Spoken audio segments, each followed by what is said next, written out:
Au commencement, il y avait des routes sans nom. La poussière s'élevait sous les pas de ceux qui n'avaient ni drapeau, ni royaume, ni promesse de retour. Parmi eux voyageait un peuple sans terre, qui laissait derrière lui sa musique, son feu et son âme. On les connaît aujourd'hui sous 1000 noms: Roms, Romanis, Sintis, Calderache, Dom, l'homme, et dans la langue des étrangers, les Tziganes. Mais bien avant que l'Europe ne leur donne ce nom, ils étaient les enfants d'un soleil plus ancien, nés sur les plaines du nord de l'Inde.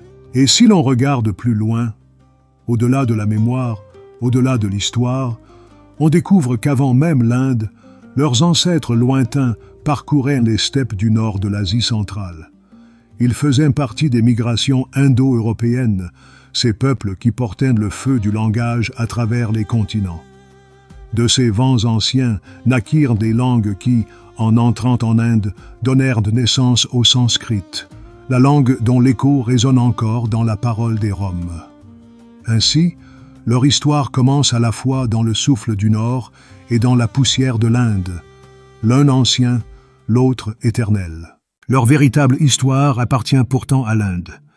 Il y a plus de 1000 ans, dans les royaumes du Rajasthan, du Pendjab et du Sindh, vivaient des tribus de musiciens, de danseurs, de forgerons, de commerçants et de dresseurs d'animaux. Ils parlaient des dialectes anciens qui allaient devenir la racine de la langue romanie, une langue qui conserve encore aujourd'hui des mots sanscrits, malgré des siècles d'exil.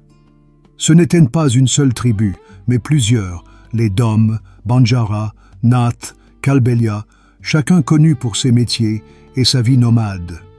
Certains jouaient dans les cours royales, d'autres travaillaient le métal, tressaient des paniers, réparaient les outils ou lisaient les lignes du destin sous les étoiles. Mais l'histoire, comme souvent, les dispersa. Entre le V et le XIe siècle, des vagues de guerre et d'invasion secouèrent l'Inde. Des royaumes tombèrent, et la survie poussa ces tribus à partir vers l'ouest. Petite caravane après petite caravane, familles et artisans franchirent les déserts du Sindh vers la Perse, puis l'Arménie et Byzance. Ils portaient peu de choses, des outils, des instruments et des histoires, mais leur langue, elle, ne perdit jamais son âme indienne. En Perse, on les appelait Zot ou Domari.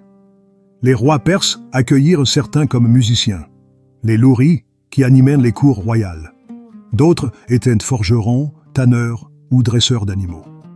Mais peu à peu, ils devinrent des étrangers. Accusés de sorcellerie, rejetés, ils reprirent de la route, à travers la Mésopotamie, la Syrie et l'Anatolie, sur ces routes millénaires qui reliaient l'Asie à l'Europe. Quand l'Europe commença à écrire leur histoire au XIVe siècle, ils avaient déjà traversé des milliers de kilomètres. Ils arrivèrent dans les terres byzantines comme des pèlerins mystérieux, se disant venus de la petite Égypte. D'où vient le nom de Gypsies? Ils disaient errer pour expier une faute, pour servir Dieu. L'Europe, superstitieuse, les crut bénis ou maudits.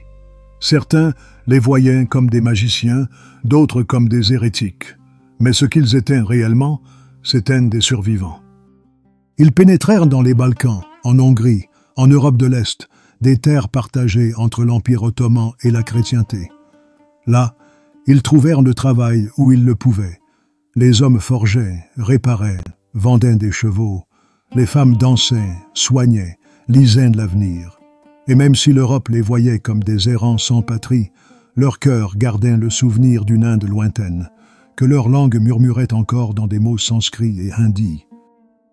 Au fil des siècles, leur musique devint leur langage de résistance. Elle absorba les sons de tous les mondes traversés, les cordes persanes, les rythmes grecs, les tambours balkaniques et les guitares espagnoles. Dans les déserts d'Andalousie, leurs descendants donnèrent naissance au flamenco.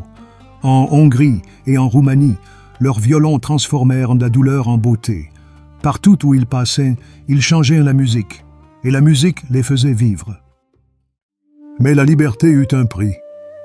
Au XVIe et XVIIe siècle, l'Europe les redouta. Des lois furent votées pour les bannir, les réduire au silence. En Angleterre, on les pendait. En France et en Espagne, on leur arrachait leurs enfants pour les civiliser. En Europe de l'Est, sous les empires austro-hongrois et roumains, ils furent réduits en esclavage pendant des siècles, attachés au domaine, forcés de travailler, privés de nom. Le peuple libre de la route devint la propriété des autres. Et pourtant, ils chantaient encore. Ils dansaient face à la haine, jouaient dans l'ombre, gardaient vivante la flamme de leur identité. Leur culture devint une rébellion silencieuse, de la couleur dans un monde gris. Leurs chansons parlaient du vent et du feu, d'un Dieu qui veille sur les errants et de routes qui ramènent toujours quelque part, même quand il n'y a plus de chez soi. Puis vint le XXe siècle, et la nuit la plus sombre de leur histoire. Sous le régime nazi, ils furent déclarés asociaux et non ariens. Partout en Europe, les Roms furent arrêtés, déportés, exterminés. L'histoire appelle ce génocide le porajmos, la dévoration. Plus d'un demi-million d'hommes, de femmes et d'enfants furent massacrés. Leurs voix se turent, leurs musiques s'éteignirent. Peu se souviennent que les tziganes ont partagé les mêmes camps, les mêmes souffrances que les Juifs d'Europe. Leur tragédie fut oubliée, leur tombe sans nom. Après la guerre, les survivants sortirent des cendres sans rien. Pas de terre, pas de reconnaissance. Mais ils avaient conservé ce que nul empire ne pouvait détruire, la fierté du mouvement, la langue et la musique. Ils reconstruisirent leur vie dans les marges, entre roulottes et banlieues. Et même si les États modernes voulurent les sédentariser, ils restèrent entre deux mondes, jamais tout à fait dedans, jamais tout à fait dehors. Aujourd'hui, les Roms sont entre 10 et 12 millions à travers le monde, de l'Espagne à la Russie, du Brésil au Moyen-Orient. Certains sont devenus artistes, hommes politiques, militants. D'autres vivent encore à la périphérie, rejetés, incompris. Mais leur culture demeure vivante, résistante, indestructible. Leur musique brûle encore de nostalgie, leurs danses reprennent les pas de l'Inde ancienne et leur langue garde le battement du cœur sanskrit, des mots comme manouche, homme, et raj, roi. Ils ne sont plus seulement des artistes, mais aussi des artisans, des conteurs, des forgerons, des dresseurs, des guérisseurs, gardiens d'un rythme ancien que le monde moderne a oublié. Leurs tentes sont moins nombreuses, leurs routes plus discrètes, mais leur esprit reste un rappel. La liberté n'est pas un lieu, c'est une façon d'être. Des steppes à l'Inde, de l'Inde à la Perse, de Byzance à l'Europe, de l'esclavage au champ. Leur voyage est celui de l'humanité elle-même. Perdre, errer et survivre. Les tziganes n'ont pas de patrie, car leur maison n'a jamais été un endroit. C'est, et cela restera, la route. Le bruit des pas dans la poussière. Le feu qui ne s'éteint jamais. Et dans leurs chants, portés à travers des siècles d'exil, on entend encore le murmure de leurs origines, là où tout commença, l'Inde. Berceau de leur langue, rythme de leur cœur, terre qu'ils rêvent toujours. Car leur histoire n'est pas celle de la perte, mais de la survie. Un peuple sans frontières, sans roi, mais plus riche que bien des nations en mémoire, en musique et en âme.